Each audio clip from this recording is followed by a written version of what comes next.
पश्चिमबंग मुर्शिदाबाद रे वाकफ संशोधन आईन को विरोध कर चली विक्षोभ हिंसात्मक रूप धारण करने सह 3 जनकर मृत्यु और अनेक संपत्ति नष्ट होईछि।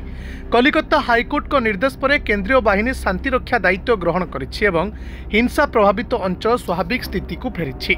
किंतु बासिंदा माने एबे भी एई दुखद अनुभूति रे स्तब्ध होई जाइछन्ति एवं निज अंचल रे स्थायी केंद्रीय फोर्स कैंप चाहुछन्ति।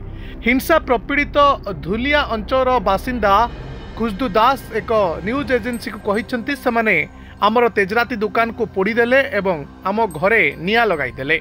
आमे पुलिस और दमकल बाहिनी को फोन करिथिलु किंतु केही फोन उठाई नथिले। सेमाने आम घर को लूट करथिले एवं महिला मानक सह असाचरण करथिले। आमे एठारे बीएसएफ रो एक स्थायी कैंप चाहुचु जहा द्वारा एहार पुनरावृत्ति न हुए।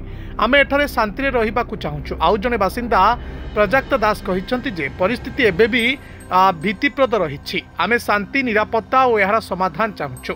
आमे एठारे केंद्रीय बाहिनी रो एक स्थायी शिविर चाहुचु। पश्चिमबंग सीआरपीएफ महानिरीक्षक वीरेंद्र कुमार शर्मा कहिसंती जे जिले में परिस्थिति उत्तेजनापूर्ण किंतु नियंत्रण में रही।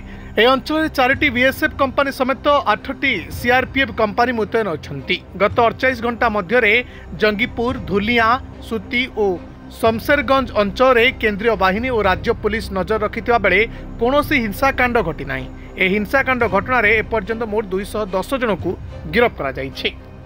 बेरे रिपोर्ट दिनलिपि लाइव।